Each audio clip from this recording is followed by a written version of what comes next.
እስቲ አሁን ለምንድን ነው የምትጾሙት? በዚህ ጾም የትኛውን ችግር ልትፈቱ ነው? ምንድነው አሁን በዚህ ጾም የምታስተካክሉ? ጾም ሲገባ በነገራችን ላይ በአጀንዳ ነው መጾም ያለባችሁ። በዚህ ጾም ይሄን ጉዳይ ጨርሳለሁ ብላችሁ ጾሙ። መጽሐፍ ቅዱስ ላይ የተጾሙ አጽዋማት በሙሉ አጀንዳ አላቸው። ክርስቶስ የጾመው ለአራያ ነው፣ ለኛ ምሳሌ ሊተው ነው፣ ዲያብሎስን ድል ሊነሳ ነው፣ ፈጽሞታል። ነቢያት ጾመዋል፣ ውረድ ተወለድ ሊሉት ነው፣ ወረደ ተወለደ፣ አጀንዳ አለ። እና አስቴር ጾመዋል፣ የነነዌ ሰዎች ጾመዋል፣ ምህረት ፈልገው ነው፣ አግኝተዋል። በአጀንዳ ነው የሚጾሙ። ገንዘብ አልበረክት ያላቸው ሰዎች የጾሙ አሉ መጽሐፍ ቅዱስ ላይ። እስቲ ገንዘቤን አበርክተው ተብሎ ይጾማል። አንዳንዴ ደሞዛችሁ የት እንደገባ ግራ አይገባችሁ? ብር እጃችሁ ላይ ብትን ይላል። ሰው ምን አድርጎብኝ ነው? አዙረውብኝ ነው፣ አስደግመውብኝ ነው አትበል። ጾም ዝም ብለህ ያስተካክለው። የትኛውንም ድግምት የትኛውንም መተት ጾምና ጸሎት ድል ሊነሳው ይችላል። ይችላል። አትጨነቁ። የማይፈታ ችግር የሚፈታው በጾም። በተለይ እግዚአብሔር ከመጾማችን በላይ የጾምንበት ምክንያት ነው የበለጠ ደስ የሚለው። ዝም ብሎ ከምግብ ከጥሉላት መባልት ከስጋ ከቅቤ መከልከል እሱ መጽሐፍ ቅዱስ ላይ ያለ ነው፣ እናረጋዋለን። እሱ አልከለከለንም። ቅዱስ ያሬድ ግን ዓይንም ይጾም ይላል። ምን ይጾም? አሁን ሰሞኑን ሆዳችን ይጾማል፣ ዓይናችን ይጾማል። እስቲ ስልካችን ለምን አያርፍም? ሰሞኑን ስልካችን ለምን አያርፍም? በአውራ ጣታችን ስንጠነቁለው የምናመሸው ስልክ እሱም ይረፍ፣ እኛም እንረፍ። እስቲ ባትሪውም ትንሽ ሴቨር። ዓይን ይጾም። እማናየው ነገር አለ እንዴ? እንመርጣለን እንዴ ዘንድሮ? እድሜ የሚል አለ እንዴ ዘንድሮ? የምናየውን እንኳን መርጥ። ሁሉ ነገር ደግሞ ገበያ ላይ ነው። ዓይን ይጾም ክፉ ከማየት አለ። ጆሮም ደግሞ ይጾም። ድፈኑት፣ በጥጥ አይደለም። የምትመርጡትን ስሙ። እስቲ ዓይናችሁ መጽሐፍ ቅዱስ ያንብብችን ስሙ። እስቲ ቅዱሳት ስዕላትን ይመልከት። መንፈሳዊ ፊልም ተመልከቱበት። ቴሌቪዥኑ ማረፍ ይበል። ስብከት ስሙበት። እንጹም በዓይናችን በጆሮአችን። መዝሙር እንስማ እስቲ። ዘፈን የለመደ ጆሮአችን እስቲ ትንሽ ይቀደስ፣ ይፈወስ። እያንዳንዱ ሰውነት ይጹም። እንዲህ ሲሆን እግዚአብሔር ደስ ይለዋል። አለዚያ ግን ምን አይነት ጾም ነው የጾማችሁት ይላል እኮ ትንቢተ ኢሳይያስ ምዕራፍ 58 ላይ። እንዴት አይነት ጾም ነው የጾማችሁት? ለካ ጾሞም እግዚአብሔር ማሳዘናል። ከዚህ ሰውረን። ምን አይነት ጾም ነው የጾማችሁት ይላል እግዚአብሔር። ምን አይነት ስብከት ነው የሰበካችሁት? ምን አይነት ቅዳሴ ነው የቀደሳችሁት? ምን አይነት አገልግሎት ነው ይላል ለካ እግዚአብሔር። እንደዚህ ከመባል ይሰውረን። ክርስቶስ ለምን መጾም እንዳለበት ሲናገር ስለ ጽድቅ የሚራቡና የሚጠሙ ብፁዓን ናቸው። ስለምን? ስለ ጽድቅ። እለ ይርህቡ ወይጸሙ በእንተ ጽድቅ፣ በእንተ ጽድቅ፣ ስለ ጽድቅ ብለው። ብዙ የጾም ምክንያት አለ። ሰው ለምን ይጾማል? አንዳንድ ሰው ለሌላ ሰው ለመታየት ብሎ ይጾማል ይላል ክርስቶስ። እንደ ግብዞች አትጾሙ፣ በሰው ሊታዩ ይጾማሉ አለ። አብረዋችሁ የሚሰሩ ሰዎች ሲጾሙ ስታዩ አቤት ያሳፍራል፣ እኔ ከመሃል ተለይቼ መብላት የለብኝም ብሎ ሰው እንዲያየውም ይጾማል። ለታይታም ይጾማሉ። በጣም እየጾሙ ግን ሰው ካላየ ቅር የሚላቸው ካላወሩ በሽምብራ ሊጾሙ ይችላሉ ሰዎች። እንደው በቃ ይችን አብይ ጾም ቆሎ እየበሉ እየጾሙ ግን ሰው እንዲሰማ ይፈልጋል። በቀጥታ በሽምብራ ጾማሉ አይሉም። በተዘዋዋሪ ነግሯል። አንተ ሽምብራ ተወዶ ይለ እንደ ይላሉ። በቀደም ለዚህ ለጾም ብዬ ስገዛ ይሏል። አንድምታው የምጾመው በምንድነው ነው እወቁልኝ ማለት። ያንዳንድ ሰው ጽድቁን ያወራል። እኔ ጥሎብኝ ለደሃ መርዳት ወዳለው ግን እረዳለው ብዬ ማውራት አልወድም የሚሉ ሰዎች ምን እያደረጉ ነው? አይገርምም? ትትናውም እንዳይቀር ትቢቱም እንዳይቀር እጅ ታጥቦ ኃጢአት መስራት እንደ ጲላጦስ ማለት ከደሙ ምንድነው ያለው? ትሁትም ነኝ ትቢተኛም ነኝ። እና ጾም ለታይታ ሲጾም ደስ አይለውም እግዚአብሔር። እንደ ግብዞች አትጾሙ፣ ለሰው ልትታዩ አትጾሙ አለ። እህቶቻችን ይቅርታ አድርጉልኝ፣ በርካታ እህቶቻችን ለተክለ ሰውነታቸው ማማር ብለው ይጾማሉ። አይጾም አንጀታቸው እስኪጣበቅ ውሃ ብቻ እየጠጡ ለውበት ማለት ነው። ሲያጌጡ ይመላለጡ ይባላል። ለውበት ብለው አንጀታቸው ይሄ የጽድቅ አይደለም። ዳይት ነው እንጂ ፋስቲንግ አይባልም። ይሄ ጾም አይደለም። እግዚአብሔር አይከብርበት። ምን ሲሆን ነው እግዚአብሔር ደስ የሚለው? ስለ ጽድቅ ስንጾም ነው። እግዚአብሔርን ሽተን ስንጾም፣ ይቅርታውን ምህረቱን ሽተን ስንጾም ነው። ይህንን ጾም የይቅርታ ያድርግልን። ጾም ከራሱ ከእግዚአብሔር አፍ የወጣች ቃል ነች። ለምን? እግዚአብሔር በነገራችን ላይ 10ቱ ትእዛዛትን ሳይሰጥ አትስረቅ፣ አትግደል፣ አታመንዝር፣ ከኔ በቀር ሌላ አምላክ አታምልክ ሳይል በፊት መጀመሪያ የሰጠው ሕግ ጾም ናት። ዕፀ በለስን ምን አትበል አትብላ። አትብላ ማለት ምን ማለት ነው? ጾም ማለት ነው። አዳምና ሔዋን ጾም ታውጆባቸዋል። ከምንድን ነው ጾሙ? ከዕፀ በለስ። እስከ 9 ሰዓት ነው አይደል? እስከ ዕድሜ ልክ ዕፀ በለስን አትብሉ ተብሏል። ስለዚህ የመጀመሪያይቱ ከእግዚአብሔር አፍ የወጣች ቃል ጾም ነች። ስለዚህ ሰው ከእግዚአብሔር አፍ በሚወጣ ቃል ሁሉ እንጂ ወይም በጾም እንጂ በእንጀራ ብቻ አይኖርም ይላል። ጌታ ጾሞልናል፣ ስለዚህ እኛ አንጾምም ይላል። ጌታ የጾመው እኛ እንዳንጾም ነው የሚለው። ተስማማላችሁ ምዕመናን?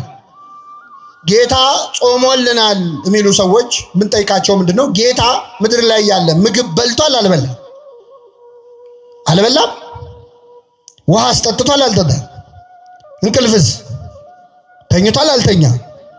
ስለዚህ ጌታ ጾሞልናል ብለው የማይጾሙ ሰዎች ጌታ እንቅልፍ ተኝቶልናል ብለው ማቆም አለባቸው።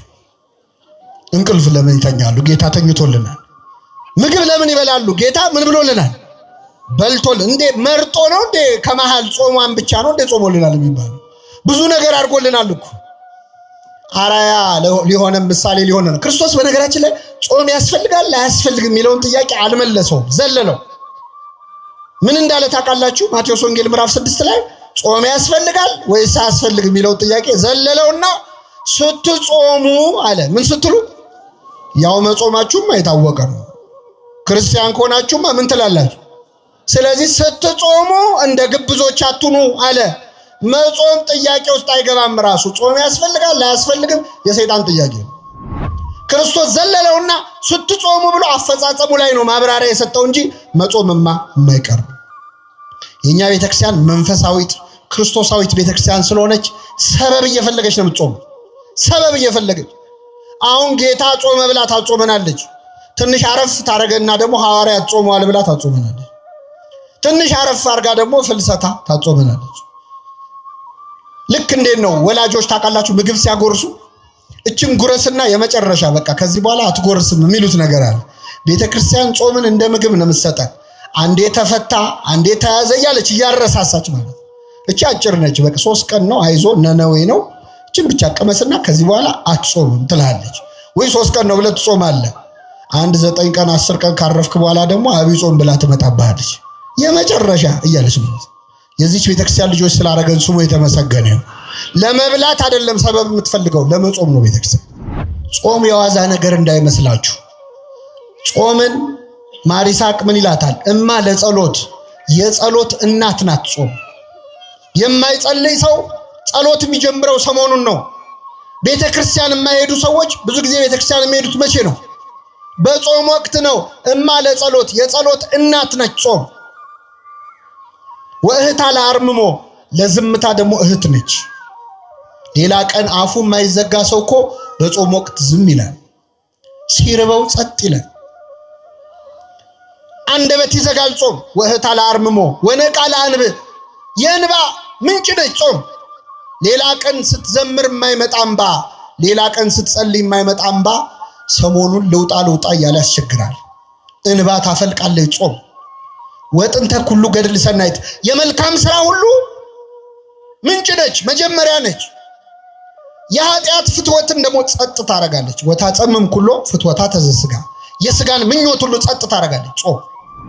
ወታጸምም ኩሎ ፍትወታ ተዘስጋ የስጋን ምኞት ጸጥ ታረጋለች።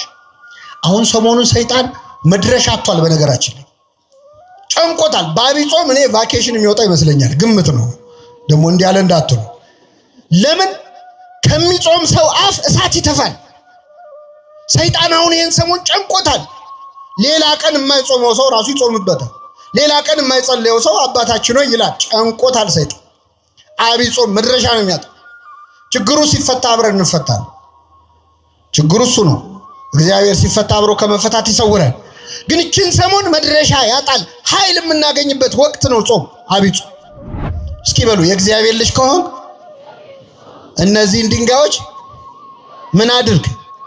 እንጀራ አድርግ፣ ዳቦ አድርግ። አሁን ዛሬም እንደዚህ አይነት ፈተና ይፈትነናል እኮ ሰይጣን። አንቺ የእግዚአብሔር ልጅ ሆነሽ ለምን እንደምትቸገሪ? የእግዚአብሔር ልጅ ሆነ ለምን ይርባሃል? ክርስቲያን አይደለህ? በ40 በ80 ቀን ልጅነት አግኝተህ የለ? የእግዚአብሔር ልጅ ከሆንክ ለምን ትራባለህ? ቤተክርስቲያን ስትመላለስ አይደል እንደምትውለው? ምን ነው ስራ የሚበላሽብህ? ልጁ ባትሆን ነው ማለት ነው ይላል ሰይጣን። አንድ አይነት ነው ስልቱ። ክርስቶስን እንደፈተነ ክርስቲያኖችንም ይፈተናል። አዳምና ሔዋንን ምን አላቸው? ዕፀ በለስን ብትበሉ ሞትን አትሞቱም ብሉ ብሎ ጋበዛቸው። ዛሬም ሰይጣን በጓደኞቻችን አብረውን በሚውሉ ሰዎች አድሮ ዕፀ በለስ ባይሆንም ሌላ ብዙ ግብዣ ያቀርብልናል። እስከ ዛሬ ድረስ ዕፀ በለስን አልቀመስከውም ይላል። ዕፀ በለስ ላይሆን ይችላል። ወጣቶችን መጠጥ ጠጥተህ አታውቅም እስከ ዛሬ አልቀመስከውም? እስቲ አንዴ ቅመሰው። አትሞትም እኮ ምን ትሆናለህ ይላል። የዛሬ 7000 ዓመት የፈተነውን ፈተና አሁንም ይደግመው። አንድ አይነት ነው። ስለዚህ እግዚአብሔር ልጅ ከሆንክ ብሎ ክርስቶስን ፈተነው። እያንዳንዳችንን ልጅነታችንን እንድንጠራጠር እግዚአብሔር እውነት አባት ከሆነ ለምን እንዲሆናል? ለምን ይደርስብኛል? ለምን መከራ? ለምን እታመማለሁ ይላል ሰው። የእግዚአብሔር ልጅ ሆኜ እንዴት ይታመማል? ለምን ደግሞ አትታመመው? ልጁን የማይቀጣ አባት አለ እንዴ? የለም። ወላጆቻችን ይጠቅማል ላሉት ነገር ይቀጡን ነበር። እግዚአብሔር ግን ከቅድስናው እንድንካፈል ለጥቅማችን ይቀጣናል ይላል ቅዱስ ጳውሎስ። ለጥቅማችን ይቀጣናል። እግዚአብሔር የሚቆነጥጠን ወደሱ እንድንቀርብ ነው። ልጆቹ ስለሆንን ነው። አቤት በመከራ ምክንያት ስንት ሰው ፈጣሪውን ያገኘ። በበሽታ ምክንያት ስንት ሰው ከእግዚአብሔር ተዋወቀ። እግዚአብሔር የለም የሚሉ ሰዎች እኮ ጸበል ቀጂ የሆኑት በበሽታ ምክንያት። እግዚአብሔር በመከራ ይጠራናል። በህይወታችን የሚገጥመንን መከራ ወደሱ ለመመለስ ምክንያት ያደርግልን። ሰይጣን የሚያስፈልገንን ብቻ እንድንወስድ አይመክረንም። እነዚህን ድንጋዮች ነው የሚለው። ዓለም ላይ አሁን ያለው ገንዘብ ለዓለም ሕዝብ አንሶ ይመስላችኋል? ጥቂት ሀብታሞች ኪስ ውስጥ እኮ ነው ያለው የዓለም ሀብት። ታውቃላችሁ? የሆኑ ሰዎች የልጅ ልጄ በልቶት የማይጨርሰው ሀብት አለኝ ብለው ይፎክራሉ።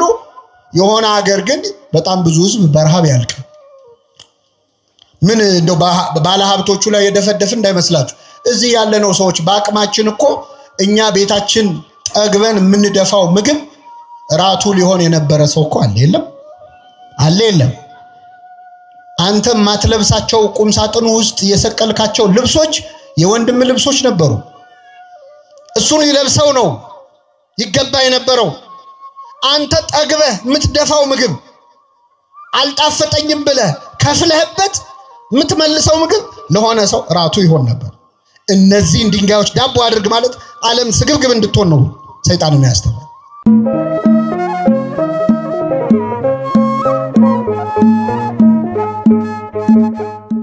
እንደ እግዚአብሔር ቅዱስ ፈቃድ በሚኖረን ቀሪ ጊዜ በማቴዎስ ወንጌል ምዕራፍ 4 ከቁጥር 4 ላይ ተጽፎ በሚገኝ ኃይለ ቃል መነሻነት የእግዚአብሔርን ቃል እንማራለን።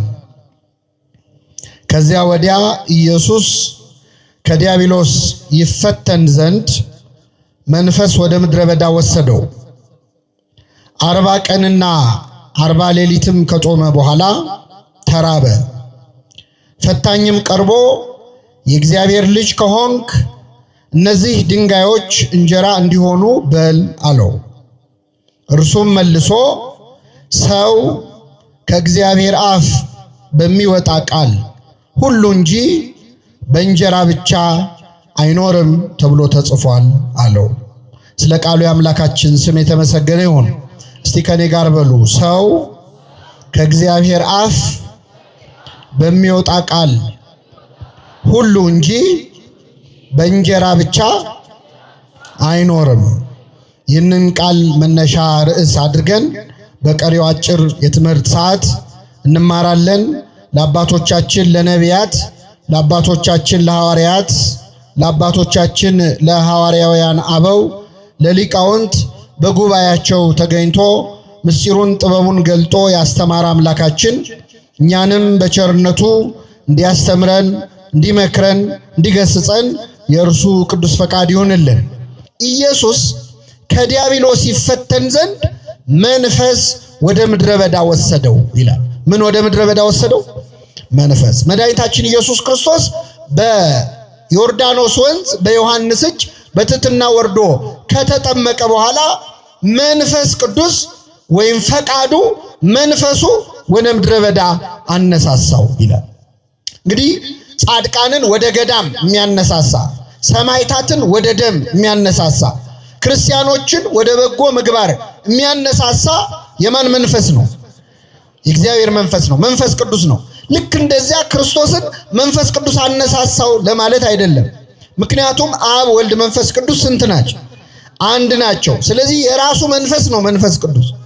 ፈቃዱ አነሳሳው የሚል ነው ትርጉሙ። ለኛ ሲሆን ግን በአጠቃላይ መንፈስ ቅዱስ ወደ ምድረ በዳ ያነሳሳል። ሰው መንፈስ ቅዱስ ሲቀርበው እግዚአብሔርን ይናፍቃል። ሰው መንፈስ ቅዱስ ሲቀርበው ወደ ምድረ በዳ መሄድ ያምረዋል። አሁን በዓመት ውስጥ የሆነ ሰዓት የሆነ ገዳም ሄዶ የማረፍ ፍላጎት ኖሮን አያውቅም? ማለት ያውቃል። ሄደን ለአንድ ሳምንትም ይሁን ለ3 ቀንም ይሁን ለ7 ቀን ለ14 ቀን ለ21 ቀን እንደው ገዳም ሄጄ ትንሽ አረፍ ልበል የሚል ስሜት ይሰማናል። ይህንን የሚያሳስበን ማን ነው? መንፈስ ቅዱስ። ሰው መንፈስ ቅዱስ ሲቀርበው ወደ ምድረ በዳ ይወስደዋል። ለክርስቶስ እንደተነገረው እኛ ክርስቲያኖችም ገዳማዊ ስሜት የሚሰማን እረፍት የመፈለግ ብቻ የመሆን የመጸለይ ፍላጎት የሚመጣው ከመንፈስ ቅዱስ ነው። ሰው መንፈስ ቅዱስ ሲያድርበት ወደ ገዳም መሄድ፣ ወደ ቤተክርስቲያን መሄድ ያምረዋል። መንፈስ ቅዱስ ሲርቀው ደግሞ ገዳም ምን ያደርጋል ይላል። ሰው መንፈስ ቅዱስ ሲርቀው ገዳም መሄድ ምን ያደርጋል ይላል። ገዳም በሄድ አይደለም ተራራ በወጣ አይደለም ይላል። ይኸው ክርስቶስ ወጥቷል ተራራ ለተራራ በገዳመ ቆሮንቶስ ብቻውን ነበረ። በመነነ በመነኮሰ ባህታዊ በሆነ አይደለም ይላል። ሰው መንፈስ ቅዱስ ሲርቀው ማለት ነው። እግዚአብሔር ቅዱስ መንፈሱን ከሁላችን አያርቅብን። ነብይ እግዚአብሔር ዳዊት ሲጸልይ ምን አለ? ወመንፈሰከ ቅዱስ ይተውጽም ላይ ቅዱስ መንፈስህን ከእኔ ላይ አትውሰድብኝ አለ። ዳዊት መንፈስህን አታርቀው ያለው ለምን እንደሆነ ታውቃላችሁ? መንፈስ ቅዱስ የራቀው ሰው አይቷል። ዳዊት በአይኑ አይቷል። ሳኦል የተባለው የመጀመሪያው የእስራኤል ንጉስ ነበር። ሳኦል ርኩስ መንፈስ ያሰቃየው መንፈስ ቅዱስ ደግሞ ርቆት ነበረ እና በዛ በርኩስ መንፈስ ሲሰቃይ ዳዊትን አምጥተው በገና እንዲደረድርለት ያደርጉ ነበር። ዳዊት በገና ሲደረድር በዳዊት በገና የሳኦል ርኩስ መንፈስ ይርቅለን ነበር። ድንገት ግን ይነሳና ዳዊትን ካልገደልኩ ብሎ ደግሞ ጦር ይወረውራል። ለተዘመረው መዝሙር ዝማሬ መላእክት ያሰማልን በማለት ፈንታ ጦር ይሰብክ ነበር። ይህንን ያመጣው ምንድነው? የማን መንፈስ ስለራቀው? የእግዚአብሔር መንፈስ። ሰው መንፈስ ቅዱስ ሲርቀው በገና ሲሰማ ጦር ይሰብክ። ምንድነው አቀዘቀዛችሁት ሞቅ አርጉት እንጂ የሚሉ ሰዎች አሉ። አሁን ይህን ሰሞን በገና ሲከፈት የንስሐ መዝሙር ሲዘመር ሰዓታት ሲቆም መንፈስ ቅዱስ ሲርቅ እንደዛ ነው። የተረጋጋ ነገር አትወድም። ጸጥ ያለ ነገር ይጨንቃል። ጸጥታ ይጮህብሃል። መንፈስ እግዚአብሔር ሲርቅ እንደዚህ ነው። እግዚአብሔር መንፈሱን ከሁላችን አያርቅብን። መንፈስ ወደ ምድረ በዳ ወሰደው በዲያብሎስ ይፈተን ዘንድ ይላል። ክርስቶስ በዲያብሎስ ይፈተን ዘንድ ነው የሚለው። በዚህ በ40 ቀንና በ40 ሌሊት ሲጾም መድኃኒታችን ኢየሱስ ክርስቶስ በዲያብሎስ ተፈትኗል። 40 ቀንም እየተፈተነ ይላል የሉቃስ ወንጌል። 40 ቀኑንም ሙሉ ዲያብሎስ ይፈትነው ነበር። የማቴዎስ ወንጌል ደግሞ ጾሞ ሲጨርስ ተራበ፣ ዲያብሎስም ሊፈትነው መጣ ይላል። ስለዚህ ክርስቶስ እየጾመ ተፈትኗል፣ ጾሞ ሲጨርስም ምን ብሏል? ተፈትኗል። የማርቆስ ወንጌል ደግሞ ምን ይላል መሰላችሁ? 3 ፈተናዎች አቀረበለት፣ ድል ነሳው ይልና ዲያብሎስም ለጊዜው ተወው ይላል። እስኪ በሉ ዲያብሎስም ለምን ተወው? ሰይጣን የሚተወን ለመቼ ነው? ለጊዜው ነው። ጥሎ ሄድ እንዳይመስል አይለቅም። እስካልሞትም ሰይጣን አይተውን። እየጾመ ፈተነው፣ ጾሞ ሲጨርስ ፈተነው። ጾሙን ድል አድርጎ ደግሞ ፈተናውን ድል ባረገ በኋላ ፈተነው። አምላካችን ኢየሱስ ክርስቶስ 40 ቀንና 40 ሌሊት ነው የጾመው። አሁን እኛ 55 ቀን ነው የምንጾመው። አንዳንድ ሰው ለምን 55 ቀን ሆነ? ክርስቶስ የጾመው 40 ቀን ነው። እንደሱ ከሆነ ወይ እንደሱ ነው መጾም ያለብን ይላል። የሚያረጋው ይመስል ማለት ነው። እስቲ አሁን እውነት ለመናገር 40 ቀንና 40 ሌሊት ጾሙ ብትባሉ ትችላላችሁ? ትችላላችሁ? 40 ቀን 40 ሌሊት ማለት እኮ እስከ 9 እየጾመ አይደለም ጌታ፣ እስከ 11 እየጾመ አይደለም። 40ውንም ቀን እህልም ውሃም በአፉ ምን አላለ? አልገባም። እንዴት ይቻላል ይሄ? ሰው ያለ ምግብና ያለ ውሃ መቆየት አይችልም። ከቆየ እስከ 20 ቀን እስከ 21 ቀን በጣም ታግሎ ሊቆይ ይችላል። እሱም ውሃ እየወሰደ ውሃ እየጠጣ ዲሃይድሬትድ እንዳይሆን ውሃ ከሰውነቱ አልቆ እንዳይሞት ውሃ እየጠጣ በጣም የመጨረሻ ጣራው እስከ 40 ቀን ያውም ውሃ እየጠጣ ልባርኩ ክርስቶስ 40 ቀንና 40 ሌሊት ጾመ። እኛ እንደሱ ልንጾም ይቻላል? ትችላላችሁ? አንችልም። አንድ ልጅ ይገርማቸዋል። መቼስ አዲስ ክርስቲያን ከምን ይበልጣል ነው የሚባለው? ከጳጳስ። አንዳንዴ ክርስትና የተጀመረ ሰሞን በጣም ገድል ያምራቸዋል። ሰሞኑን መጸለይ የጀመረ ሰው 50 ባለ 53ቱን የጸሎት መጽሐፍ ጨርሶ አርጋኖን ደግሞ እንደው በቃ ምንም የጸሎት መጽሐፍ የለም ማለት ነው ይላል። የጀማመረ ሰሞን እና እንደዚህ አይነት እንደው ጀማሪ ክርስቲያን አይነት ነበርና ይሄን መቼስ ሁላችንም በእድሜያችን አድርጎን አይተነዋል። በልበል የሚል ጊዜ አለ። በቃ እስከ 12 ሰዓትም ጾመ። አሁን የታዘዘ ጾም አለ። አብይ ጾም የመጀመሪያውን ሳምንት ምን ጾመው እስከ 11 ሰዓት። ከዛ በኋላ ከሁለተኛው ሳምንት አንስቶ እስከ ኒቆዲሞስ እስከ 9 ሰዓት ነው የምንጾመው። ከዛ የመጨረሻውን እስከ ምሽቱ 1 ሰዓት ነው። እነዚህን የተረፉትን ሰዓታት ቁጭ ብላችሁ ስታሰሏቸው 88 ይሆናል፣ 86። እነዚህ ሰዓታት በበዓለ 50 የማንጾማቸውን ዓርብና ረቡዕ የሚያካክሱ ናቸው። ከዛ ውጭ ግን ከአቅም በላይ መጾም፣ ከአቅም በላይ መብላት ትክክል አይደለም፣ ትክክል አይደለም። እና አንዳንድ ሰው በቃ እንደዚህ የሚችል ይመስላል። እና አንድ ልጅ ይገርማቸዋል። ገዳም ሄደና ሱባኤ ሊይዝ በዚህ በአብይ ጾም ለ40 ቀን ልቆይ ነው አለ። በጣም ጥሩ ባትስጡኝ አለ። ተሰጠው። ምግብ ሊያስገቡለት ሲሉ አይ እኔ አስቤበት ነው የመጣሁት እምጾመው ለ40 ቀንና ለ40 ሌሊት ነው። ኧረ ተው ግድ የለም አትችለውም ማለት። አይ እኔ በደንብ አስቤበታለሁ አለ። በቃ ግድ የለም አበምኔቱ አዩትና ይሁንለት ብለው አትበላውም ግን ለማንኛውም ብለው ሽምብራ አስገቡለት በጆንያ። አይ የዛሬ 40 ቀን ያው ተሸክማችሁ ታወጡታላችሁ ችግር የለም ማለት ገባለት። ከዛ ይገርማችኋል 1-3 ቀን ይሄ ልጅ በርትቶ ሳይበላ ሳይጠጣ 3 ቀን ቆየ። ይሄም ጥሩ ነው፣ ጎበዝ ነው።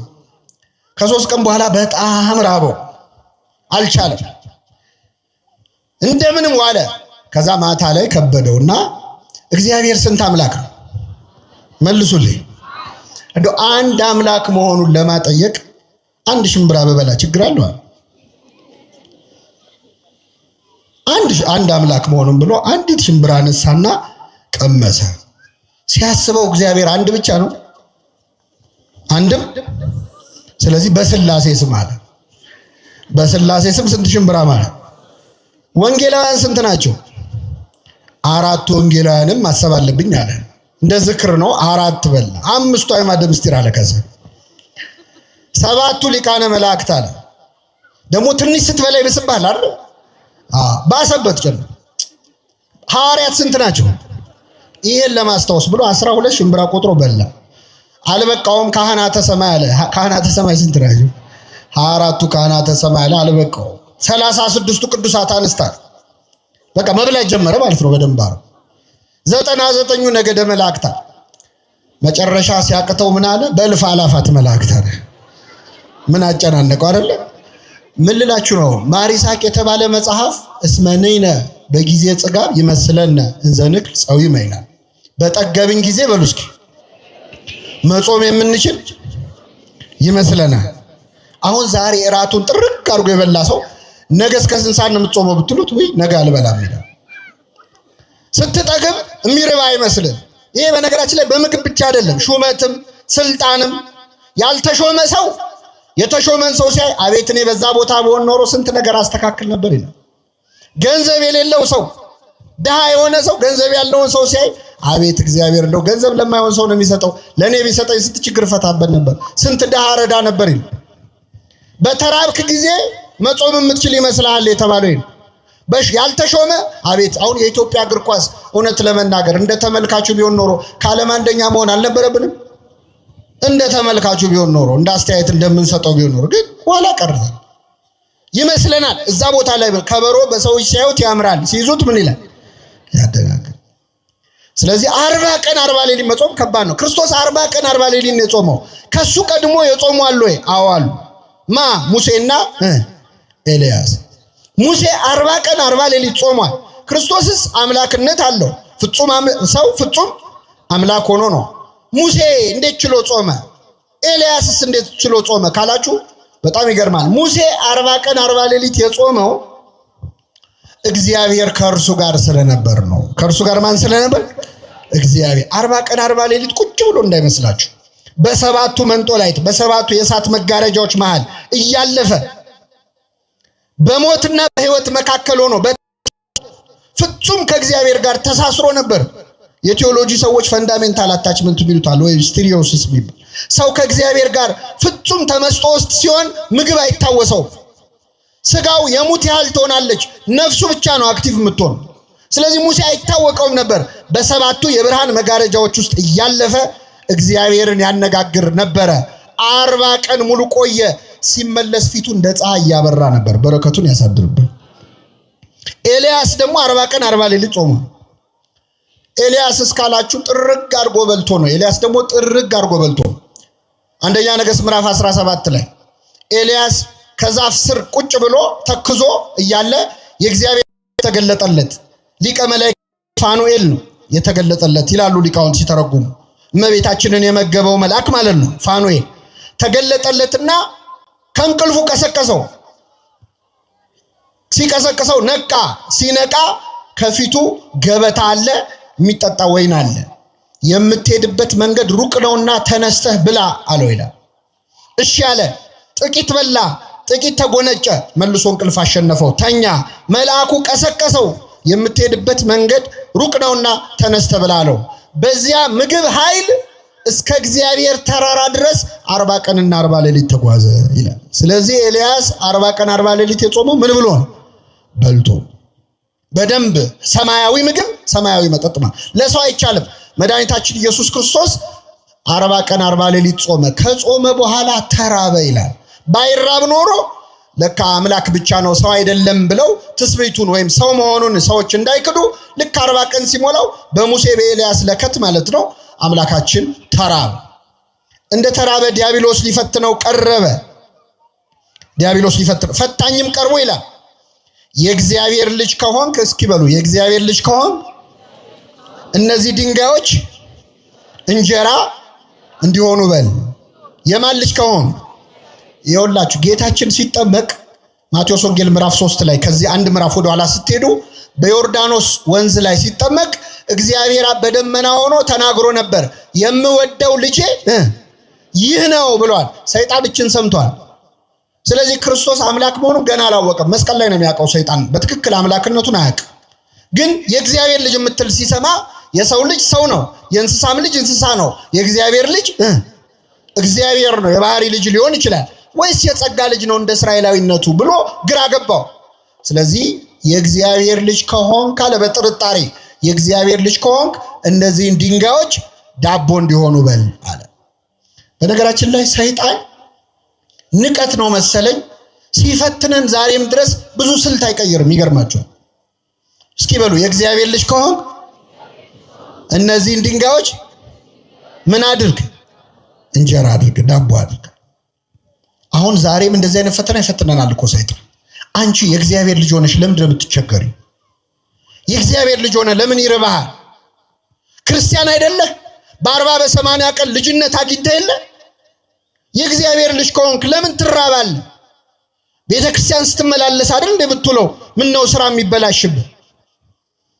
ልጁ ባትሆን ነው ማለት ነው ይላል ሰይጣን። አንድ አይነት ነው ስልቱ። ክርስቶስን እንደፈተነ ክርስቲያኖችንም ይፈተናል። አዳምና ሔዋንን ምን አላቸው? ዕፀ በለስን ብትበሉ ሞትን አትሞቱም ብሉ ብሎ ጋበዛቸው። ዛሬም ሰይጣን በጓደኞቻችን አብረውን በሚውሉ ሰዎች አድሮ ዕፀ በለስ ባይሆንም ሌላ ብዙ ግብዣ ያቀርብልናል። እስከ ዛሬ ድረስ ዕፀ በለስን አልቀመስከውም ይላል። ዕፀ በለስ ላይሆን ይችላል። ወጣቶችን መጠጥ ጠጥተህ አታውቅም እስከ ዛሬ አልቀመስከውም? እስቲ አንዴ ቅመሰው። አትሞትም እኮ ምን ትሆናለህ ይላል። የዛሬ 7000 ዓመት የፈተነውን ፈተና አሁንም ይደግመው። አንድ አይነት ነው። ስለዚህ እግዚአብሔር ልጅ ከሆንክ ብሎ ክርስቶስን ፈተነው። እያንዳንዳችንን ልጅነታችንን እንድንጠራጠር እግዚአብሔር እውነት አባት ከሆነ ለምን እንዲሆናል? ለምን ይደርስብኛል? ለምን መከራ? ለምን እታመማለሁ ይላል ሰው። የእግዚአብሔር ልጅ ሆኜ እንዴት እታመማል? ለምን ደግሞ አትታመመው? ልጁን የማይቀጣ አባት አለ እንዴ? የለም። ወላጆቻችን ይጠቅማል ላሉት ነገር ይቀጡን ነበር። እግዚአብሔር ግን ከቅድስናው እንድንካፈል ለጥቅማችን ይቀጣናል ይላል ቅዱስ ጳውሎስ። ለጥቅማችን ይቀጣናል። እግዚአብሔር የሚቆነጥጠን ወደሱ እንድንቀርብ ነው። ልጆቹ ስለሆንን ነው።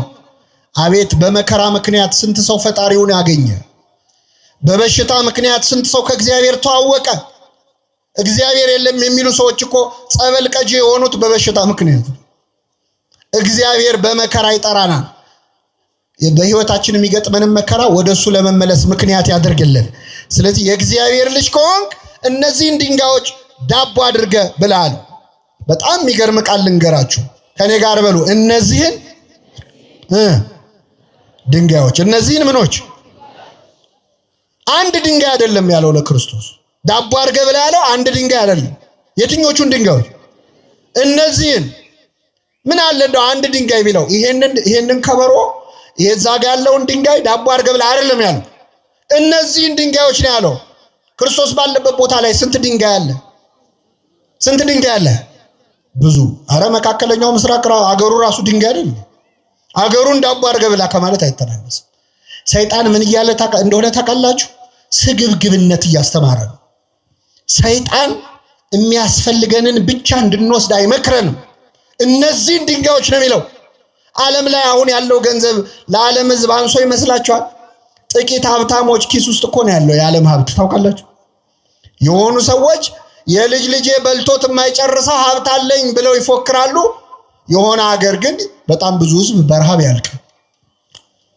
ምን እንደው ባለ ሀብቶቹ ላይ የደፈደፍ እንዳይመስላችሁ። እዚህ ያለነው ሰዎች በአቅማችን እኮ እኛ ቤታችን ጠግበን የምንደፋው ምግብ ራቱ ሊሆን የነበረ ሰው እኮ አለ። የለም? አንተ ማትለብሳቸው ቁም ሳጥኑ ውስጥ የሰቀልካቸው ልብሶች የወንድም ልብሶች ነበሩ። እሱን ይለብሰው ነው ይገባ የነበረው። አንተ ጠግበህ የምትደፋው ምግብ አልጣፈጠኝም ብለህ ከፍለህበት የምትመልሰው ምግብ ለሆነ ሰው ራቱ ይሆን ነበር። እነዚህን ድንጋዮች ዳቦ አድርግ ማለት ዓለም ስግብግብ እንድትሆን ነው ሰይጣን የሚያስተምረው። ሌላው ድንጋይ ዳቦ ማድረግ ተአምር ነው። ተአምር የሚሰራው ደግሞ በመንፈሳዊ ጸጋ ነው። አይደለም? መንፈሳዊ ጸጋህን ለሆድህ ተጠቀምበት አለው ለክርስቶስ ማለት ነው። ተአምር የማድረግ ችሎታህን ዳቦ ብላበት ይላል። ምን ማለት መሰላችሁ? ሰባኪው ስብከቱን፣ ዘማሪው መዝሙሩን፣ ካህኑ ክህነቱን፣ አጥማቂው ጥምቀቱን፣ ጳጳሱ ጵጵስናውን፣ አገልጋዩ አገልግሎቱን ድንጋይ ዳቦ ለማድረግ እንዲያውለው ይፈልጋል ሰይጣን። አንተ ይሄን ጸጋ ይዘህ ለምን ትራባለህ ይላል። ለምን ትቸገራለህ? እነዚህን ድንጋዮች ዳቦ አድርግበት እንጂ ኧረ ተጠቀምበት ይላል። እንዲህ ካለ ፈተና እግዚአብሔር ሁላችን ይሰውረን። ይህን ጊዜ ክርስቶስ ምን አለ? ወደ ርዕሳችን መጣ። ሰው ከእግዚአብሔር አፍ በሚወጣ ቃል ሁሉ እንጂ በእንጀራ ብቻ አይኖርም። ሰው ከእግዚአብሔር አፍ በሚወጣ ቃል ሁሉ እንጂ በእንጀራ ብቻ አይኖርም አለው። ብዙ ትርጉም ነው ያለው ይሄ። ግን አሁን ያለነው ጾም ላይ ስለሆንን ሰው ከእግዚአብሔር አፍ በሚወጣ ቃል ሁሉ እንጂ በእንጀራ ብቻ አይኖርም ማለት ምን መሰላችሁ? ሰው በመጾም ጭምር እንጂ በመብላት ብቻ አይኖርም። በጾም ነው። ጾም ራሱ ምግብ ነው እያለ ነው ክርስቶስ። ሰው በእንጀራ ብቻ አይኖርም። በእንጀራ አይኖርም አይደለም፣ በእንጀራ ብቻ። እንጀራ ያስፈልጋል አያስፈልግም? አንዳንድ ሰው ሲመጻደቅ እንደዚህ አይነት ትምህርት ለማስተማር እንደዚህ ቤተክርስቲያን አትልም። ስሩ የማይሰራ ምን አይበል አይብላ ነው የምትለው። እንጀራ ያስፈልጋል አያስፈልግም? አንዱ ገዳም ሄደና አባ ስልዋኖስ የሚባሉ አባት ያሉበት ገዳም ሄዶ ና ስራ እንስራ ይሉታል መነኮሳቱ። ያው መነኮሳት ስራ ይሰራሉ አይደል? ስራ ያጣ መነኩሴ ምን ያደርጋል? አትፍሩ፣ አይዟችሁ። ለመሰላችሁ ቆቡን ቀዶ ካልሰፋ ሰይጣን ሌላ ስራ ይሰጠዋል። ሰይጣን የሚሰጠው ስራ ኃጢአት ስለሆነ ደናውን ቆብ ቀዶ ቢሰፋ ይሻላል። እና ይሄ አባት ገና ጀማሪ መነኩሴ ነው። ገዳም ገባ እና ቆፍር ስራ አግዘን ሲሉት አይ እኔ ልጸልይ ነው እንጂ ልሰራ አልመጣሁም ነው። አዎ በኋላ መነኮሳት ተመካከሩና ማታ ምግብ የሚበላበት ሰዓት የሚደወል ደወላል። እሱ እንደወል ሳትደውሉ ዝም ብላችሁ ተሰብሰቡና ብሉ አሉ። ተሰብስበው ሲበሉ ቢጠብቅ አይደወልም ሰውየው። ከዛ ቢጠብቅ ሲያጣ ማዕድ የሚበላበት ደጀ ሰላም ሄደና ሲያያቸው እየበሉ ነው። ምን ነው አጠሩኝም እንዴ አለ። አይ አንተ መንፈሳዊ ስለሆንክ ምግብ አያስፈልግህም። እማይሰራ ምን አይበል አይብላ። ሰው ከእግዚአብሔር አፍ በሚወጣ ቃል ሁሉ እንጂ በምን ብቻ አይኖርም አለ እንጂ በእንጀራ አይኖርም ማለት። ይህች ከእግዚአብሔር አፍ የወጣች ቃል ምንድነች ካላችሁ ጾም ነች። ጾም ከራሱ ከእግዚአብሔር አፍ የወጣች ቃል ነች። ለምን? እግዚአብሔር በነገራችን ላይ 10ቱ ትእዛዛትን ሳይሰጥ አትስረቅ፣ አትግደል፣ አታመንዝር፣ ከኔ በቀር ሌላ አምላክ አታምልክ ሳይል በፊት መጀመሪያ የሰጠው ሕግ ጾም ናት። ዕፀ በለስን ምን አትበል አትብላ። አትብላ ማለት ምን ማለት ነው? ጾም ማለት ነው። አዳምና ሔዋን ጾም ታውጆባቸዋል። ከምንድን ነው ጾሙ? ከዕፀ በለስ። እስከ 9 ሰዓት ነው አይደል? እስከ ዕድሜ ልክ ዕፀ በለስን አትብሉ ተብሏል። ስለዚህ የመጀመሪያይቱ ከእግዚአብሔር አፍ የወጣች ቃል ጾም ነች። ስለዚህ ሰው ከእግዚአብሔር አፍ በሚወጣ ቃል ሁሉ እንጂ ወይም በጾም እንጂ በእንጀራ ብቻ አይኖርም ይላል። ቤተክርስቲያናችን የጾም ቤተክርስቲያን ነች። ጾምን በደንብ ተረድታለች። አሁን በዚህ ሰሞን ክርስቶስ ጾሟል ብለን እንጾማለን። ለምን? ክርስቶስ የሚጾመው ምን ጥቅም ሊያገኝ ነው? እጸድቅ አይል ጻድቅ፣ እከብር አይል ክቡር፣ እነጻ አይል ንጹህ ነው። ምንም አልጎደለበትም። የጾመው ጾሙ ሊለን ነው፣ ሌላ ምክንያት የለውም። ስለዚህ የገብቷታል። ተጠመቀ ብላ በ40 እና በ80 ቀናችን ምን ትለናለች? ታጠምቀናለች። ተመልከቱ። ጸልዩዋል፣ ጸልዩ ትለናለች። እንዴት እድለኞች ነን ኦርቶዶክሳውያን። ጾሟል፣ ጾሙ ትለናለች። መስቀል ተሸክሟል። የሚወደኝ ቢኖር መስቀል ተሸክሞ ምን ይበለኝ መከራ ታገሱ ብላ ታስተምረናለች። ተሰቅሏል። እኛን ተሰቀሉ አይለንም፣ ግን የክርስቶስ የሆኑቱ ስጋን ከክፉ ምኞቱና መሻቱ ጋር ሰቀሉት ይላል። ስለዚህ ኃጢአትን ስቀሉት፣ ራሳችሁን፣ ስጋችሁን፣ ስጋዊ ምኞታችሁን መስቀል ላይ አውጡት ብላ ታስተምራለች። ሞተ ተነሳ እንደምትል እኛም ሞተን አንቀርም። ምን እንላለን? እነሳለን።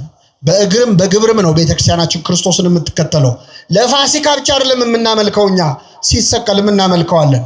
ክርስቶስ ወደቀ ብላ ልጆቿን ይዛ እቺ ኦርቶዶክሳዊት ቤተክርስቲያን ትሰግዳለች፣ ትወድቃለች። እሱ የደም ላብ አልቦታል። ቤተክርስቲያን ልጆቿን ላብ እስኪወጣቸው እየሰገዱ እንደወደቀ እየወደቁ እንደተነሳ እየተነሱ ክርስቶስን እንዲመስሉ ታስተምራለች። ክርስቶስ መናኝ ነበር። ምድር ላይ ሀብት አልነበረውም። መናኞች አሏት፣ በዱር በገደል የሚቀበዘበዙ የሚንከራተቱ ባህታውያን አሏት፣ መነኮሳት አሏት። ክርስቶስ ሙሽራ ነው። ቤተክርስቲያን ሙሽራይቱ ነች፣ እሱ ሙሽራ ነው። ስለዚህ በተክሊል በቁርባን የሚጋቡ ሙሽሮች አሏት፣ ክርስቶስን የሚመስሉ። በሁሉ ነገር ክርስቶስን መምሰል የቤተክርስቲያን ዓላማ ነው። አሁን ሰሞኑን እንጾማለን። እሱ ስለ ጾም ነው የምንጾመው። በጣም የሚገርመው ሁሉም ባይሆኑ አንዳንድ ጎረቤቶቻችን ጌታ ጾሞልናል ስለዚህ እኛ አንጾምም ይላሉ። ጌታ የጾመው እኛ እንዳንጾም ነው የሚለው። ተስማማላችሁ ምዕመናን? ጌታ ጾሞልናል የሚሉ ሰዎች ምን ጠይቃቸው ምንድነው? ጌታ ምድር ላይ ያለ ምግብ በልቷል አልበላም? አልበላም። ውሃ አስጠጥቷል አልጠጣም? እንቅልፍስ ተኝቷል አልተኛ? ስለዚህ ጌታ ጾሞልናል ብለው የማይጾሙ ሰዎች ጌታ እንቅልፍ ተኝቶልናል ብለው ማቆም አለባቸው። እንቅልፍ ለምን ይተኛሉ? ጌታ ተኝቶልናል። ምግብ ለምን ይበላሉ? ጌታ ምን ብሎልናል? በልቶል። እንዴ መርጦ ነው እንዴ? ከመሃል ጾሟን ብቻ ነው እንዴ ጾሞልናል የሚባለው? ብዙ ነገር አድርጎልናል እኮ። አራያ ሊሆነን ምሳሌ ሊሆነን። ክርስቶስ በነገራችን ላይ ጾም ያስፈልጋል አያስፈልግም የሚለውን ጥያቄ አልመለሰውም፣ ዘለለው። ምን እንዳለ ታውቃላችሁ? ማቴዎስ ወንጌል ምዕራፍ 6 ላይ ጾም ያስፈልጋል ወይስ አያስፈልግም የሚለው ጥያቄ ዘለለውና ስትጾሙ አለ። ምን ስትሉ? ያው መጾማችሁም የታወቀ ነው። ክርስቲያን ከሆናችሁማ ምን ትላላችሁ? ስለዚህ ስትጾሙ እንደ ግብዞች አትሁኑ አለ። መጾም ጥያቄ ውስጥ አይገባም። ራሱ ጾም ያስፈልጋል አያስፈልግም የሰይጣን ጥያቄ ነው። ክርስቶስ ዘለለውና ስትጾሙ ብሎ አፈጻጸሙ ላይ ነው ማብራሪያ የሰጠው እንጂ መጾምማ የማይቀር። የኛ ቤተክርስቲያን መንፈሳዊት ክርስቶሳዊት ቤተክርስቲያን ስለሆነች ሰበብ እየፈለገች ነው የምትጾም። ሰበብ እየፈለገች አሁን ጌታ ጾመ ብላ ታጾመናለች። ትንሽ አረፍ ታረገና ደግሞ ሐዋርያት ጾመዋል ብላ ታጾመናለች። ትንሽ አረፍ አርጋ ደግሞ ፍልሰታ ታጾመናለች። ልክ እንዴት ነው ወላጆች ታውቃላችሁ ምግብ ሲያጎርሱ እቺን ጉረስና የመጨረሻ በቃ ከዚህ በኋላ አትጎርስም የሚሉት ነገር አለ። ቤተክርስቲያን ጾምን እንደ ምግብ ነው የምትሰጠን። አንዴ ተፈታ አንዴ ተያዘ እያለች እያረሳሳች ማለት። እቺ አጭር ነች። በቃ 3 ቀን ነው አይዞ ነነዌ ነው እቺን ብቻ ቀመስና ከዚህ በኋላ አትጾምም ትላለች። ወይ 3 ቀን ነው ብለህ ትጾማለህ። 9 ቀን 10 ቀን ካረፍክ በኋላ ደግሞ አብይ ጾም ብላ ትመጣብሃለች። የመጨረሻ እያለች ማለት። የዚች ቤተክርስቲያን ልጆች ስላረገን ስሙ የተመሰገነ ነው። ለመብላት አይደለም ሰበብ የምትፈልገው ለመጾም ነው ቤተክርስቲያን። በጣም የሚገርም ነገር ልንገራችሁ። አንድ ሰው በበሽታ በጽኑ በሽታ ቢታመም በህመሙ ምክንያት መጾም ካልቻለ እንዳይጾም ይፈቀዳል አይደል? እንዲበላ። የሚገርመው ግን በሥርዓተ ቤተክርስቲያን ያ ሰው ከዛ በሽታ እንደማይድን እርግጥ ከሆነና የሚሞት ከሆነ ቤተክርስቲያን በቀረው ዕድሜ እንዲጾም ነው የምታረገው። እንዲጾም እስኪሞት ይብላ ሳይሆን እስኪሞት ምን ይበል ይጾም። ጥቅሙ ስለገባት ነው። ጾም የዋዛ ነገር እንዳይመስላችሁ። ጾምን ማሪሳቅ ምን ይላታል? እማ ለጸሎት የጸሎት እናት ናት ጾም። የማይጸልይ ሰው ጸሎት የሚጀምረው ሰሞኑን ነው። ቤተክርስቲያን የማይሄዱ ሰዎች ብዙ ጊዜ ቤተክርስቲያን የሚሄዱት መቼ ነው? በጾም ወቅት ነው። እማ ለጸሎት የጸሎት እናት ነች ጾም። ወእህታ ለአርምሞ ለዝምታ ደግሞ እህት ነች። ሌላ ቀን አፉ የማይዘጋ ሰው እኮ በጾም ወቅት ዝም ይላል። ሲርበው ጸጥ ይላል። አንደበት ይዘጋል ጾም። ወእህታ ለአርምሞ ወነቃ ለአንብ የእንባ ምንጭ ነች ጾም። ሌላ ቀን ስትዘምር የማይመጣ እንባ፣ ሌላ ቀን ስትጸልይ የማይመጣ እንባ ሰሞኑን ልውጣ እያለ ያስቸግራል። እንባ ታፈልቃለች ጾም። ወጥንተ ኩሉ ገድል ሰናይት የመልካም ስራ ሁሉ ምንጭ ነች፣ መጀመሪያ ነች። የኃጢአት ፍትወትን ደግሞ ጸጥ ታረጋለች። ወታጸምም ኩሎ ፍትወታ ተዘስጋ የስጋን ምኞት ሁሉ ጸጥ ታረጋለች ጾም። በአንድ ሀገር የተፈጸመ ታሪክ ልንገራችሁ። አንዲት ሴት ባል ታገባለች እና ባሏ መርከበኛ ደግሞ ስራው ልክ እንደ አውሮፕላን ፓይለት ደርሶ መመለስ በ2 በ3 ቀን አይችልም። ስለዚህ ሄድና 6 ወር ቆይቶ ይመለሳል። አመት ቆይቶ ይመለሳል። እና እቺ ሴት እንደዚህ ስትኖር ከቆየች በኋላ ባሏ ወደ ሩቅ ሀገር ሄደ። ለአመት ማለት ሲሄድ የባሏ የቅርብ ጓደኛ የሆነ የባሏ ሚዜ የሆነ ሰው ደግሞ አብሯት እዛ ከተማ ላይ ይኖራል እና ይቀራረባል። በኋላ እቺ ሴት በዝሙት መፈተን ትጀምራለች። ባሏ በመራቁም እሷም ደግሞ ልቧን ከፍታ ነበር። ሰይጣን ደግሞ አባባሰባት። ስለዚህ ይህንን የባሏን ጓደኛ ትመኘው ጀመር። ከዛ መጨረሻ ላይ በሁኔታዎች ብታሳየው ምን ብትለው እሱ በጣም ከሷ የበረታ መንፈሳዊ ሕይወት ስለነበረው አልተቀበላትም። መጨረሻ ላይ አፍ አውጥታ እባክህን ፈቃዴን ፈጽምልኝ እኔ በዚህ መንገድ አስባለሁ ብላ ለዝሙት ትጠይቀዋለች። ስትጠይቀው ይህ ሰው ያዝናል። ጓደኛው ነው። እሱ ደግሞ የበረታ መንፈሳዊ ሕይወት ነበረው። እንደዛ ባይሆን ኖሮ እንኳን እንዲህ ተብሎ የፈለገውን ያደርግ ነበር። ከዛ ምን አላት? ችግር የለውም ከአንቺ ጋር ያልሽውን እንፈጽማለን፣ ግን አንድ የሚከለክለኝ ነገር አለ። እሱም እንደ ባሏ መርከበኛ ነው እና በመርከብ ጉዞ ሲሄድ የሆነ ጊዜ ማዕበል ተነሳ እና በዚያ ማዕበል ምክንያት ልሞት ስል ስለት ተሳለ እና ይህ ስለት ምንድነው? ከዚህ አደጋ ካተረፍከኝ ለ21 ቀን እጾማለሁ እስከ ምሽቱ 12 ሰዓት ድረስ እጾማለሁ ብዬ ለአንድ ወር ይቅርታ እጾማለሁ ብዬ ተስዬ ነበር እና አሁን በአጋጣሚ ጾም ስለወጣ የራሴን ጾም ስለሆነ መጾም ያለብኝ አሁን ፍስግ ነው እንደምታየው ቀጣዮቹን 1 ወራት እጾማለሁኝ እና ከአንቺ ጋር በጾም ወቅት ይህን ማድረግ ስለማልችል ከፈለግሽ አብረን እንድንፈጽም ወሩን ለሁለት እንካፈለውና 15ቱን ቀን አንቺ ጾሚ 15ቱን ቀን እኔ ጾማለሁ አላት። እሺ አለች። ምን ያለ ሰይጣን ምን ሳይል አይለቅም ይባላል አይደል? እሺ ብላ እስከ ምሽቱ 12 ሰዓት መጾም ጀመረች። ሳምንት እያለ 10 ቀን እያለ ቀኑ እየቀረበ ሲመጣ መጨረሻ ላይ 15 ቀን ሲሞላው ይቺ ሴት ቤቱ መታ እግሩ ስር ወድቃ ይቅር በለኝ ሐሳቤን ቀይሬያለሁ አለች። ሐሳቧን ያስቀየራ ምንድነው? ጾም ነው። ወታጸምም ኩሎ ፍትወታተ ዘሥጋ የሥጋን ምኞት ጸጥ ታደርጋለች። አሁን ሰሞኑን ሰይጣን መድረሻ አጥቷል። በነገራችን ላይ ጨንቆታል። በአብይ ጾም እኔ ቫኬሽን የሚወጣ ይመስለኛል። ግምት ነው ደግሞ እንዲህ ያለ እንዳትሉ።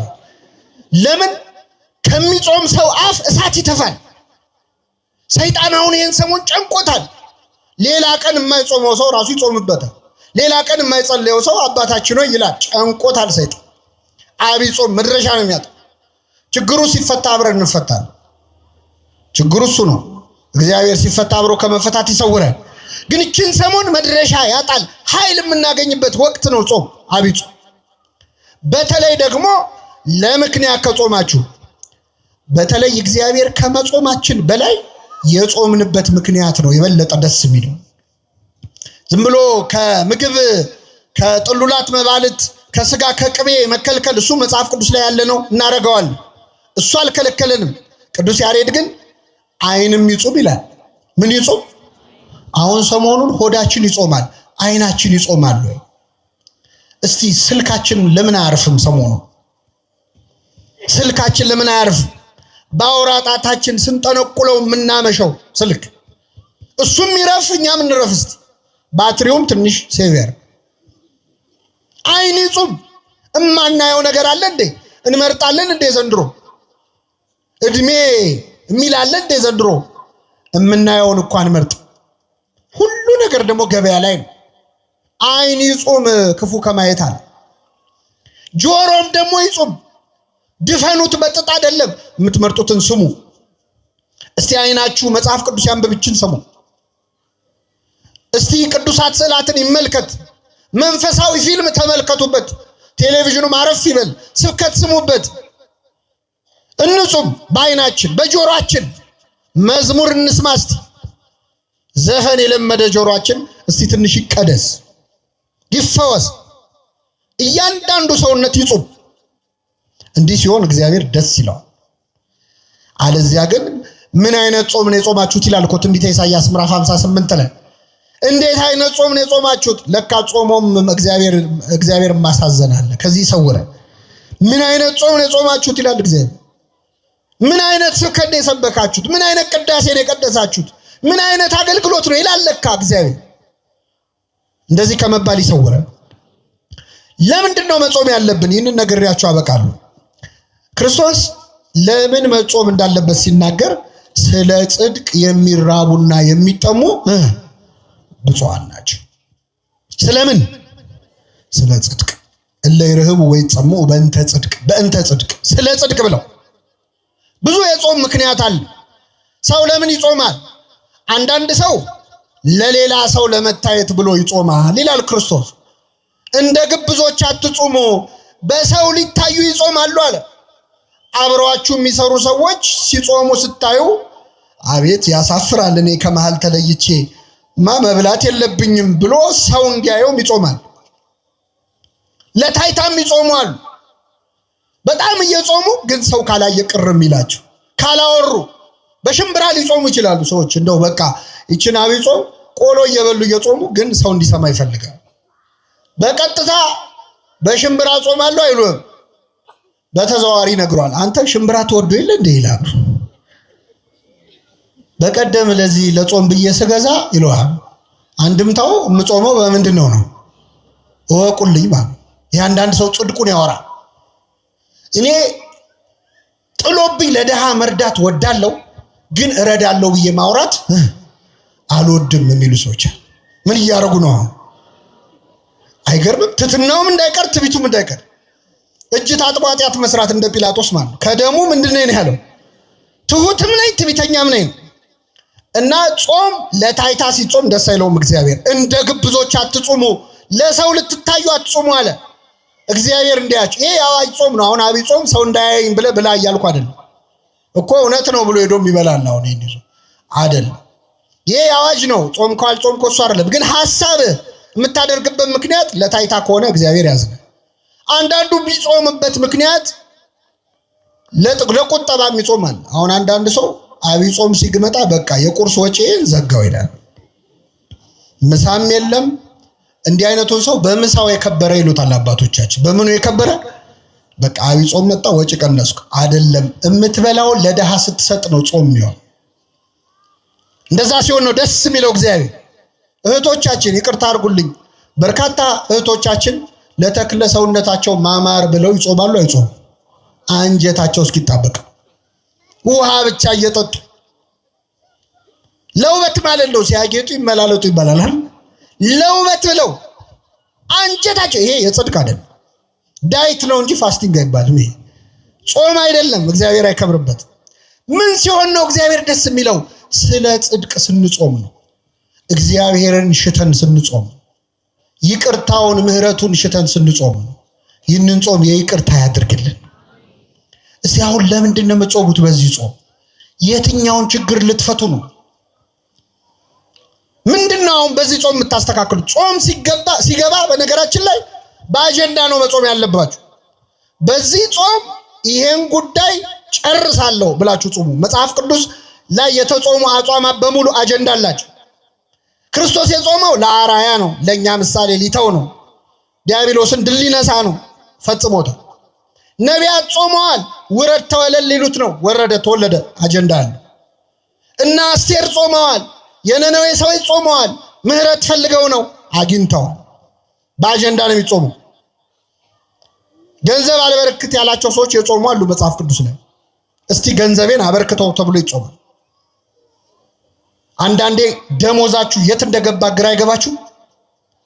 ብር እጃችሁ ላይ ብትን ይላል። ሰው ምን አድርገውብኝ ነው? አዙረውብኝ ነው፣ አስደግመውብኝ ነው አትበል። ጾም ዝም ብለህ ያስተካክለው። የትኛውንም ድግምት የትኛውንም መተት ጾምና ጸሎት ድል ሊነሳው ይችላል። ይችላል። አትጨነቁ። የማይፈታ ችግር የሚፈታው በጾም። ይህን እኛ አይደለም ያለው። በዚህ በማቴዎስ ወንጌል ምዕራፍ 17 ላይ አንድ ታሪክ ተጽፏል። ብዙ ጊዜ ማቴዎስ 17 ሲባል እኛ የምናስታውሰው ጌታችን 3 ደቀ መዛሙርቱን ይዞ ወደ ረጅም ተራራ ወጣ ይላል አይደል? ጴጥሮስ ዮሐንስንና ያዕቆብን ታቦር ተራራ ላይ ፊቱ እንደ ብርሃን እንደ ፀሐይ አበራ፣ ልብሱ እንደ በረዶ ነጭ ሆነ። ይህን ታሪክ እናውቃለን። ጌታ ወደ ተራራ የወጣው 3 ሐዋርያት ይዞ ነው። 3 ሐዋርያት ሲወጡ ስንት ይቀራሉ? 9 ይቀራሉ። 9 ደቀ መዛሙርት ከተራራው ስር ነበሩ። አንድ ችግር ገጥሟቸው ጭንቀት ላይ ነበሩ። ይገርማቸዋል። እዛ ብርሃን እየበራ ነው፣ እነሱ እዚህ ጨልሞባቸው። ምን መሰላችሁ? አንድ ሰውዬ ጋኔን የተያዘ ልጁን ይዞ ወደ ክርስቶስ መጣ እንዲፈወስለት። ይዞት መጣ። ጌታ 3ቱን ደቀ መዛሙርት ይዞ ተራራው ጫፍ ላይ ነው ያሉት። ደቀ መዛሙርት ስንት ናቸው? ደቀ መዛሙርቱ ደግሞ አጋንንት የማውጣት ስልጣን አላቸው። ሄደው አጋንንት ስለ ስም ተገዙልን ብለው መጥተው ለክርስቶስ ሁሉ ነግረውታል። አጋንንት ስለተገዙላችሁ ደስ አይበላችሁ፣ ስማችሁ በሰማያት ስለተጻፈ ደስ ይበላችሁ ሁሉ ብሏቸው። ስለዚህ አጋንንት ያወጣሉ። ስለዚህ ጌታ ባይኖርም ተማሪዎቹ ደቀ መዛሙርቱ ያወጡልኛል ብሎ ይህ ሰውዬ አመጣውና ያንን ልጅ እባካችሁ ይህንን ርኩስ መንፈስ አስወጡልኝ፣ ልጄ በጨረቃ ይጥለዋል አለ። በምን ይጥለዋል? ማታ ማታ ሲመሽ እያነሳ ይጥለዋል።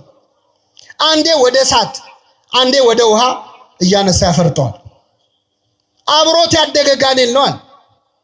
አብሮን ያደገው ከህፃንነቱ ጀምሮ እስካሁን ያሰቃየው እና እባካችሁ ይህንን ጋኔል ገስጻችሁ አስወጡልኛል። ይገርማችኋል። ይህ ጋኔል 9 ደቀ መዛሙርት ቢሉት ቢሰሩት አልወጣም አለ። ስንት ሆነው? መልሱልኝ። ደግሞ ምን አይነት ክፉ ጋኔል እንደሆነ ልንገራችሁ። ማለት የጋኔል ጥሩ የለውም፣ ግን ይሄ ክፉነቱ አይሰማም፣ አይናገርም። ምን አይልም። የት ነው ያዝከው ስትለው አይሰማም። መች ነው የምትወጣው ስትል አይመልስም። ደንቆሮም ነው ዲዳም ነው። ውጣ ቢሉት ወዲያ ቢሉት ለ9 እምቢ አለ። ይህን ጊዜ ጸሐፍት ፈሪሳውያን እዛ ቆመዋል፣ መሳቅ ጀመሩ። 9 ሆኖ አቃታቸው ብለው ማለት። አሁን ምዕመናን እዚህ ጉባኤ ላይ እርኩስ መንፈስ ያለበት ሰው በጣም ቢረብሽ እዚህ የረበሸውን እርኩስ መንፈስ ያለበት ሰው አምጥተን እዚህ ያሉ 9 ካህናት ውጣ ቢሉት አልወጣም ቢል እናንተ ምን ታስባላችሁ? አዲስ አበባ ውስጥ እኮ ቄስ የለም። ድሮም እኛ እናውቀዋለን። ድሮ ቀረ ካህን ምን ነው አይደል? ካህን የለም ነው ለ9 ወዲህ ቢሉት ሌላ ቀን እንኳን ጋኔል ያወጡ ሐዋርያት እኮ ናቸው። ይገርማቸው ሌላ ቀን አውጥተዋል። አሁን ግን እምቢ አለ። ከዛ አይሁድ ይሾካሾካሉ፣ ይስቃሉ። ሐዋርያት 9 ሽምቅቅ ብለው ቆመዋል። ጋኔሉ ልጁን ያንፈራፍረዋል። ይህ ሲሆን ጌታ 3 ደቀ መዛሙርቱን ይዞ ብርሃነ መለኮቱን ምን እያለ ነው? እያበራ ነው። ጴጥሮስ እዛ ቆሞ ጌታ ሆይ በዚህ መሆን ለኛ አቤት ወንድሞች እዛ ይሰቃያሉ፣ አንተ በዚህ መሆን ለኛ መልካም ነው። አንተ ሲመች እኮ አይታየም የሰው ችግር። ከዛ ጌታ ከዚያ ተራራ ወረደ። ሲወርድ ያ ሰው እየቀረበውና ጌታ ሆይ ልጄን ወደ ደቀ መዛሙርትህ አመጣሁት፣ ሊፈውሱት ግን አልቻሉም። ቢቻልህስ ልጄን ፈውስልኛል። ምን ቢልህስ? ለማን ነው ቢቻልህስ ያለው? ለክርስቶስ ቢቻልህስ ይባላል። ለእግዚአብሔር ምን የሚለው የለም። ቢቻልህስ ያለው ለምን መሰላችሁ?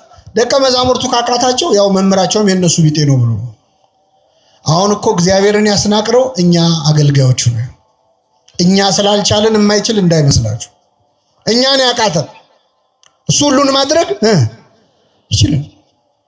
ቢቻልህስ አለው። ቢቻልህስ ትላለህ? ለሚያምን ሰው ሁሉ ይቻላል። ይህን ጊዜ ሰውየው ምን አለ? አምናለሁ፣ አለማመኔን እርዳው አለ። እስኪ በሉ አምናለሁ፣ አለማመኔን። ይህ ሰው ያምናል አያምንም? ያምናል አያምንም? ለምን? ምን አለ? ምን እላለሁ? አምናለሁ አለ። መልሶ ደግሞ ስለዚህ የሰው ያምናል አያምንም? ግራ ገባችሁ አይደል? እሱም ግራ ገብቶታል። ያምናልም አያምንምም። አምናለሁ ምንን እርዳው? እያመኑ አለማመን አለ ለካ። ግራ ገባችሁ? ልቀይርና ልንገራችሁ። እጾማለሁ በሉ እስኪ። አለመጾሜን እርዳው። እንጾማለን አንጾም? ግን እየጾምን ነው። ስጋ እንበላም፣ የሰው ስጋ ግን እንበላለን። አናማም፣ አንዋሽም። አፋችን አይጾምም፣ አንደበታችን አይጾምም። ከስጋ ከእንጀራ ከምግብ ግን ምን እንላለን? ስለዚህ በሉ እጾማለሁ። አይደከማችሁ መሰለኝ። እጾማለሁ በሉ እስኪ። አለመጾሜን እጸልያለሁ። እንጸልያለን አንጸልይም? ግን ደግሞ እንጸልይ። እየጸለያችሁ አባታችን ሆይ እያላችሁ አባታችን ሆይ ከመቼው እንዳለቀ ግራ ገብቷችሁ አያውቅም? ያውቃል አያውቅም? የጸሎት መጽሐፍ እየጸለይን ስንት ገጽ ቀረው ብለን ቆጥረን አናውቅም? እጸልያለሁ በሉ። አለመጸለይን እየጸለዩ አለመጸለይ አለ። እየዘመሩ አለመዘመር፣ እየቀደሱ አለመቀደስ አለ። አምናለሁ አለማመኔን እርዳው አለ። ይህን ጊዜ ጌታ ምን አለው?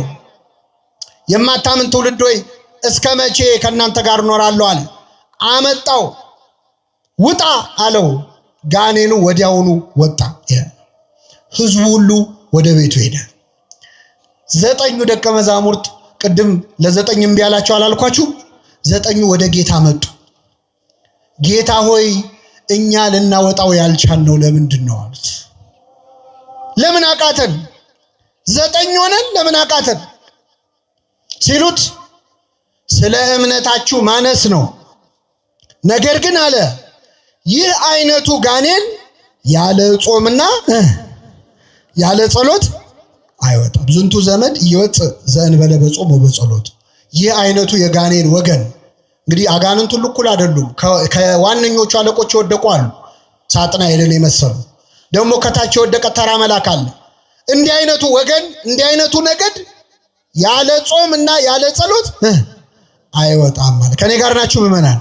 አሁን እኛ እዚህ ይህንን ትምህርት የምትሰሙ ምእመናን አልወጣ ያለ ጋኔል የለብንም? እስቲ አስታውሱ። ከልጅነት ጀምሮ እምቢ ያለ አልወጣ ያለ ችግር መጀመሪያ እስቲ ሀገራችን ኢትዮጵያ አልወጣ ያለ ጋኔል የለባት? አንዴ ወደ እሳት አንዴ ወደ ውሃ ይጨምረዋል ተብሏል። ሀገራችን ኢትዮጵያ አንዴ ወደ ሰላም አንዴ ወደ ጦርነት የሚጨምር ጋኔል የለባት? አለባት። አንድ ሰሞን እፍ ብለን በፍቅር እንላለን፣ ጥቂት ቆይተን እንጋደላለን። መቼ ነው የምናርፈው? የዚች ሀገር ሰላም መቼ ነው የሚመጣው? ያቺ ሴት መታ ጨርቁን ነክታ ደሟ ቀጥ አለ ይላል። ደሟ የፈሰሰው ለስንት ዓመት ነበር? አቤት! የኢትዮጵያ ደም ለስንት ዓመት ፈሰሰ? መቼ ነው የሚቆመው የኢትዮጵያ ደም? እንደው ከኛ መሃል የጌታን ጨርቅ የሚነካ ሰው ጠፋ? የሚጋፋ አይደለም፣ ብዙ ሰዎች ተጋፍተዋል። ኃይል ከኔ ወጥቷል እንዲል የሚያደርግ አንድ በእምነት ጨርቁን የሚነካ ጠፋው። ምንድነው እንደ ሀገር አለቅ ያለን ጋኔል? ይህንን ጾም አለቅ ያለንን ጋኔል የሚያወጣ ያድርግልን። በግላችንስ አልወጣ ያለ ሰይጣን የለም? ከልጅነታችን ጀምሮ አለቅ ያለን ልጄ ማታ ማታ ይነሳበታል በጨረቃ አለ። አንዴ ወደ ውሃ አንዴ ወደ እሳት ይጨምረዋል። ወጣቶች ማታ ማታ የሚነሳ ኃጢአት የለብንም?